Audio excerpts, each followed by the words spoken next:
இலங்கை ஜனநாயக குடியரசின் 9வது ஜனாதிபதியை தேர்வு செய்யக்கூடிய ஜனாதிபதி தேர்தல் செப்டம்பர் 21ஆம் தேதி நடைபெற இருக்கின்றது. உங்களுடைய வாக்கு நிராகரிக்கப்பட முடியுமா? ஏன் உங்களுடைய வாக்கு நிராகரிக்கப்பட வேண்டும் அப்படின்னு சொன்னால், இம்முறை நிறைய பல இடங்களில் ஒரு பரப்புரையும் 3 வாக்குகள் அளிக்கலாம். அவர் உண்மையிலே 3 வாக்கு அளிக்கலாமா? அப்படி வாக்கு அளிக்கும் போது வாக்கு ஏற்றுக்கொள்ளப்பட்ட ஒரு வாக்காக அமையுமா? இப்படி சமூக ஊடகங்களில் பலவிதமான கருத்துக்கள் நிலவுகின்ற அதேவேளை அவ்வாறு வாக்குகள் அளிக்கும் போது அந்த வாக்கை பிழையான முறையில் சமூக வலைத்தளங்களில் பல யூடியூப்ஸில் இருக்கலாம், ஃபேஸ்புக் பக்கங்களில் பல இடங்களில் பிழையான தகவல் பகிரப்படுகின்றது. எனவே ஒரு ஜனநாயக நாட்டில் ஒரு பிரஜையாக இருக்கின்ற எமக்கு இருக்கின்ற ஒரு அடிப்படை உரிமைகளில் வாக்களிப்பு என்பது தான், நாங்கள் பிரஜை என்பதை நாங்கள் நிரூபிப்பதற்கான ஒரு உரிமை தான் வாக்களிப்பு என்று சொல்கிற விஷயம். எனவே அந்த வாக்கை சரியாக பயன்படுத்துவது எங்கள் அனைவருடையதும் ஒரு கடமையுமாக இருக்கின்றது, பொறுப்பாகவும் இருக்கின்றது. எனவே அந்த வாக்கை நாங்கள் சரியான முறையில் பயன்படுத்தாமல் அந்த வாக்கு செல்லுபடியற்ற ஒரு வாக்காக அமையும் போது எங்களுடைய வாக்கிற்குரிய பெருமானம் இல்லாமல் போய்விடும். உங்களுக்கு தெரியும், இதுவரை காலம் 8 ஜனாதிபதி தேர்தல்கள் நடைபெற்று முடிந்திருக்கின்றது. இலங்கையினுடைய ஜனாதிபதி தேர்தல் சட்டத்தின், அதாவது 1981ஆம் ஆண்டின் ஜனாதிபதி தேர்தல் சட்டத்தின்படி இலங்கை நாட்டில் ஒருவர் ஜனாதிபதியாக வேண்டும் என்று சொன்னால் அவர் 50% வாக்குகளும் மேலதிகமாக ஒரு வாக்கும் பெறுபவர் ஜனாதிபதியாக தேர்வு செய்யப்படுவார். கடந்த காலங்களில் பிரதானமாக வேட்பாளர்கள் பலர் இருந்தாலும் கூட பிரதானமாக 2 வேட்பாளர்களுக்கு இடையிலே தான் போட்டி நிலவியது.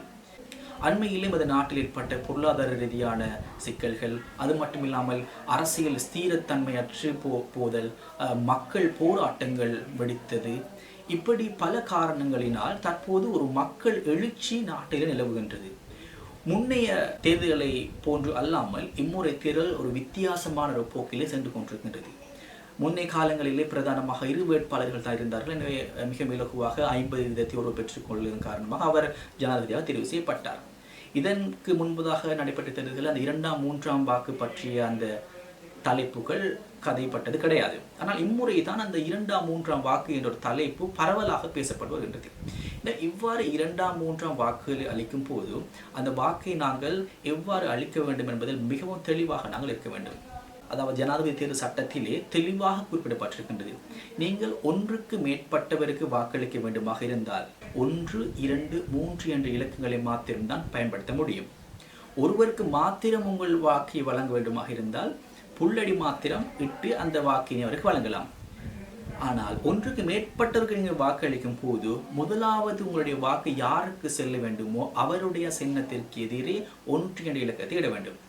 2ஆம் அவருக்கு நீங்கள் ஒரு வாக்கினை அளிக்க விரும்பினால் அந்த 2ஆம் நபரின் சின்னத்திற்கு எதிரே 2 என்ற இலக்கத்தை இட வேண்டும். அதே மாதிரி 3ஆவது நபருக்கும் 3 என்ற இலக்கத்தை இட முடியும். இருவருக்கு தான் வாக்களிக்கிறீர்கள் என்று சொன்னால் 1, 2 அந்த 2 இலக்கங்களை இட முடியும். 3 வாக்களிப்பதாக இருந்தால் 1, 2, 3 என்று அந்த வாக்கினை அளிக்க முடியும். ஒருவருக்கு மாத்திரம்தான் அந்த வாக்கினை அளிக்கிறீர்களா இருந்தால் புள்ளடியிட்டு அந்த வாக்கினை அவருக்கு அளிக்கலாம். ஆனால் 1க்கு மேற்பட்டவர்களுக்கு வாக்களிக்கும் போது புள்ளடி இலக்கம் 2ஐயும் நீங்கள் இடுவீர்களா இருந்தால், 1 புள்ளடி முதலாம் அவருக்கு புள்ளடி இட்டு 2ஆம் அவருக்கு 2 என்ற இலக்கத்தை இட்டு 3ஆம் அவருக்கு 3 என்று போட்டீங்கள் சொன்னால் அந்த வாக்கு ஒரு செல்லுபடியற்ற வாக்காக அமையும். எனவே இதில் தெளிவாக இருந்து கொள்ள வேண்டும். அண்மையில் சமூக வலைத்தளங்களாக இருக்கலாம், யூடியூப் தளங்களில் இது தொடர்பாக பலர் பலவிதமான கருத்துக்களை அவர்கள் பேசிக் கொண்டிருந்தார்கள். பல சமூக வலைத்தளங்களில் பிழையான முறையில் இந்த தகவல் பகிரப்பட்டிருந்தது. இந்த தகவல்கள் பிழையாக செல்லும் போது மக்களுக்கு இருக்கின்ற அந்த பிரஜையாக இருக்கக்கூடிய அந்த மக்களுக்கு இருக்கிற அந்த வாக்குரிமை என்பது மிக பிழையான முறையில் பயன்படுத்தப்பட்டு அவருடைய வாக்கிற்குரிய அந்த பெருமானம் அவர்கள் தெரிவு செய்ய இருக்கிற ஜனாதிபதி இல்லாமல் போகக்கூடிய சாத்தியக்கூறுகளும் இருக்கின்றது. எனவே இம்முறை 2க்கு மேற்பட்ட அந்த போட்டியாளர்கள் இருக்கின்ற போது யாருமே 50% வாக்கினை பெற்றுக்கொள்ளாத விடத்தில் எவ்வாறு ஜனாதிபதி தெரிவு செய்வது? தெளிவாக நம்முடைய 1981ஆம் ஆண்டின் ஜனாதிபதி தேர்தல் சட்டம் கூறுகின்றது. மொத்தமாக இந்த நாட்டில் 39 வேட்பாளர்கள் வேட்புமனுக்களை தாக்கல் செய்திருந்தார்கள். அதில் ஒருவர் அண்மையிலே மரணம் எய்தியிருந்தார். தற்போது 38 வேட்பாளர்கள் இருக்கிறார்கள். இருந்த போதிலும் அந்த மரணம் எய்தியவரின் பெயரும் அந்த வாக்கட்டையிலே அவருடைய பெயரும் சின்னமும் காணப்படுகின்றது. வாக்களித்த பின்னர் அனைத்து வேட்பாளர்களினதும் அந்த வழங்கப்பட்ட வாக்குகள் தனித்தனியாக பிரிக்கப்படும். அது மாதிரி 39 வேட்பாளர்களுக்கு வழங்கப்பட்ட வாக்குகள் தனித்தனியாக பிரித்து எண்ணிக்கை கணக்கெடுக்கப்படும். இப்படி கணக்கெடுக்கப்பட்டதன் பிற்பாடு, அதாவது இறங்கு வரிசைப்படி யார் முதலாம் அவர் இருக்கிறார் அவருடைய வாக்கு இருக்கும், இரண்டாம் அவருடைய வாக்கு இருக்கும். இவ்வாறு பார்க்கும்போது முதலாவது அதிகமான வாக்கு எடுத்திருப்பார் தான் ஒருத்தர். அவருடைய வாக்கு அவர் எடுத்து மொத்தமாக அளிக்கப்பட்ட வாக்குகளில் செல்லக்கூடிய வாக்குகளில் அவருக்கு 50% வாக்குகள் கிடைத்திருக்குமாக இருந்தால் எந்த பிரச்சனையும் இல்லை, அவர் நேரடியாக ஜனாதிபதியாக தேர்வு செய்யப்பட முடியும். அந்த அதிகமாக பெற்றுக்கொண்ட வாக்கு பெற்ற அந்த வேட்பாளர் 50% அடையவில்லை என்று சொன்னால் இரண்டாவதாக வழங்கப்பட்ட 2ஆம் 3ஆம் வாக்குகளின் கணக்கெடுப்பிற்கு செல்வார்கள். அப்படி செல்லும் போது முதலாம் 2ஆம் இடத்தில் இருக்கின்றவர்களை நாங்கள் சொல்லுவோம் ரிமைனிங் கேண்டிடேட்ஸ் அப்படின்னு சொல்லி, அதாவது போட்டியில் தொடர்ந்தும் நிலைத்திருக்கும் வேட்பாளர்கள். அப்போ அந்த முதலாவது வேட்பாளரையும் 2ஆம் வேட்பாளரையும் ஒரு புறம் எடுத்து வைப்பார்கள். மீதமாக இருக்கின்ற 37 பேருடைய அந்த பட்டியலும் அப்புறப்படுத்தப்படும். அவங்களுக்கு சொல்கிறோம் எலிமினேட்டட் கேண்டிடேட்ஸ், அதாவது போட்டியிலிருந்து நீக்கப்பட்ட வேட்பாளர்னு சொல்லுவோம் நாங்கள். அப்போ இப்போ என்ன செய்யணும் சொன்னால், ஏற்கனவே தேர்வு செய்யப்பட்ட முதலாமவரும் 2வது நாங்கள் ஏபி என்று வைத்துக் கொள்வோம். ஏயினுடைய பியினுடைய அந்த வாக்கு பெட்டிகளில் இருந்து மீண்டும் அந்த வாக்குகள் எண்ணப்பட மாட்டாது. ஆனால் எலிமினேட்டட் கேண்டிடேட்ஸ், அதாவது போட்டியிலிருந்து நீக்கப்பட்ட வேட்பாளர்களுடைய பெட்டிகள் ஒவ்வொன்றாக எடுக்கப்படும். எடுத்து எப்படியுமே உங்களுக்கு தெரியும், அவங்க வழங்கப்பட்ட வாக்குகளே முதலாவது வாக்கு அவர்கள் வழங்கப்பட்ட வாக்கு, அதனால் தான் அவருடைய பெட்டியில் அந்த வாக்கு இடப்பட்டிருக்கின்றது. எடுத்து பேலட் பேப்பர் எடுத்து பார்ப்பாங்க. அதில் முதலாம் வாக்கு அந்த CDEFன்னு சொல்லி அவருக்கு வழங்கப்பட்டிருக்கும்.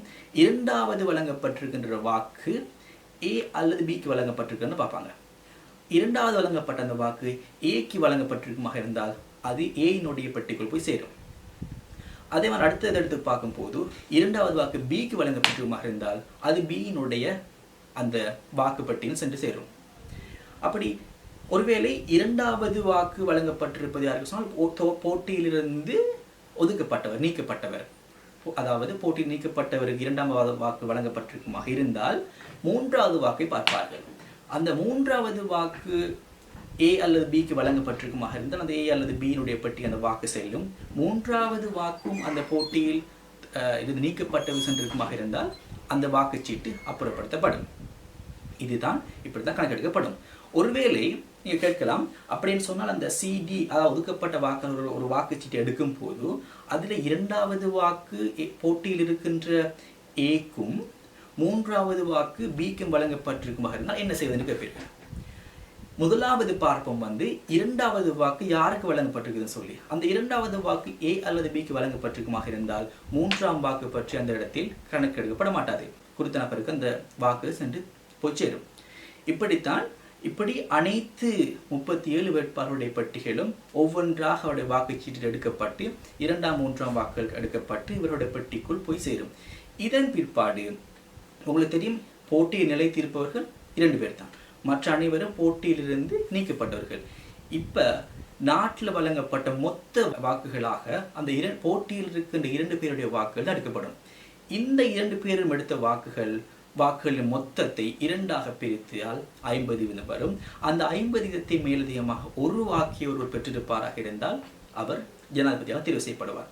அந்த வாக்கு எவ்வாறு கணக்கெடுக்கப்படும்னு சொன்னால், ஏற்கனவே உங்களுக்கு தெரியும், அவர்களுக்கு வழங்கப்பட்ட முதலாவது வாக்கு பிளஸ் அதை விட அவர்களுக்கு வழங்கப்பட்ட 2ஆம் விருப்பு வாக்கு பிளஸ் வழங்கப்பட்ட 3வது விருப்பு வாக்கு சமன் ஏ பெற்றுக்கொண்ட மொத்த வாக்குகள் எண்ணிக்கை. அதே மாதிரி பி இருக்கும், பி பெற்றுக்கொண்ட மொத்த வாக்குகள் எண்ணிக்கை. அப்போ 2 பேரும் பெற்றுக்கொண்ட மொத்த வாக்குகள் எண்ணிக்கை கூட்டி 2ஆக பிரித்து பார்ப்போம்னு சொன்னால் யார் கூடுதலான வாக்கை பெற்றிருக்கிறாரோ அவர் ஜனாதிபதியாக தேர்வு செய்யப்படுவார். உங்களுக்கு ஒரு கேள்வி எழலாம், அதாவது ஏபி 2 வேட்பாளர்களும் இப்படி, அதாவது 2ஆம் 3ஆம் வாக்குகள் பெறப்பட்டதன் பிற்பாடும் சமமான வாக்குகளை பெற்றிருப்பார்களாக இருந்தால் என்ன செய்வது? அதாவது 1981ஆம் ஆண்டு இலங்கையினுடைய ஜனாதிபதி தேர்தல் சட்டம் தெளிவாக குறிப்பிடுகின்றது, எமது நாட்டை பொறுத்தவரையிலே மீண்டும் ஒரு தேர்தலுக்கு போக மாட்டார்கள். அவர்கள் பெறப்பட்ட அந்த வாக்குகளை வைத்துக்கொண்டு மேலதிகமாக ஒரு வாக்கை தேர்தல் ஆணைக்குழு ஒருவருக்கு போட்டு அவரை ஜனாதிபதியாக்கும். அந்த வாக்கு எவ்வாறு இடப்படும் என்று சொன்னால், அதாவது துண்டுகுழுக்கள் முறையில், அதாவது 2 வேட்பாளர்களும் தேர்தல் ஆணைக்குழுக்கு வரவழைக்கப்படுவார்கள். அவர்கள் இருவரையும் உட்கார வைத்து துண்டுக்குழுக்கு போடப்படும். அதிலே அந்த துண்டுக்குழுக்கு போடும்போது யாருக்கு அந்த சந்தர்ப்பம் அதிர்ஷ்டம் செல்கிறதோ அவருக்கு மேலதிகமாக ஒரு வாக்கை தேர்தல் ஆணைக்குழு இட்டு அவரை இலங்கையினுடைய ஜனாதிபதியாக தேர்வு செய்யும். இதுதான் இலங்கையினுடைய சட்டத்தில் இருக்கின்றவாறு, ஜனாதிபதி தேர்தல் சட்டத்தில் இருக்கின்றவாறு நமது நாட்டில் ஜனாதிபதியை தெரிவு செய்வதற்குரிய முறைமையாக இருக்கிறது.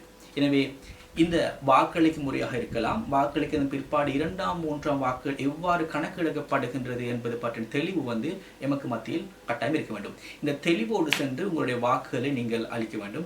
அவ்வாறு தெளிவோடு சென்று வாக்கை அளிக்கும் போது செல்லுபடியற்ற வாக்குகள் அதிகரிக்கின்ற விதம் மிகவும் குறைவாக இருக்கும். எனவே நீங்கள் எதிர்பார்க்கின்ற அந்த ஜனாதிபதியினை தெரிவு செய்வதற்கு உதவியாக இருக்கும். அப்படி இல்லை சொன்னால் குறித்தோர் ஜனாதிபதி வழங்கப்படுகின்ற அந்த வாக்குகள் அதிகமான செல்லுபடியற்ற வாக்குகள் அமையும் போது அந்த வாக்குகள் குறைவடைந்து அவருக்கு ஜனாதிபதியாக வர இருக்கிற சந்தர்ப்பம் இல்லாமல் போகக்கூடிய வாய்ப்புகளும் இருக்கின்றது. எனவே வாக்களிக்கும் போது தெளிவாக ஒருவருக்கு மாத்திரம்தான் வாக்களிக்கிறீர்களா இருந்தால் புள்ளடியிடுங்கள். ஒன்றுக்கு மேற்பட்டவர்கள் வாக்களிக்கிறீர்களாக இருந்தால் 1, 2 இலக்கங்கள் மூலமாக வாக்களிக்குங்கள்.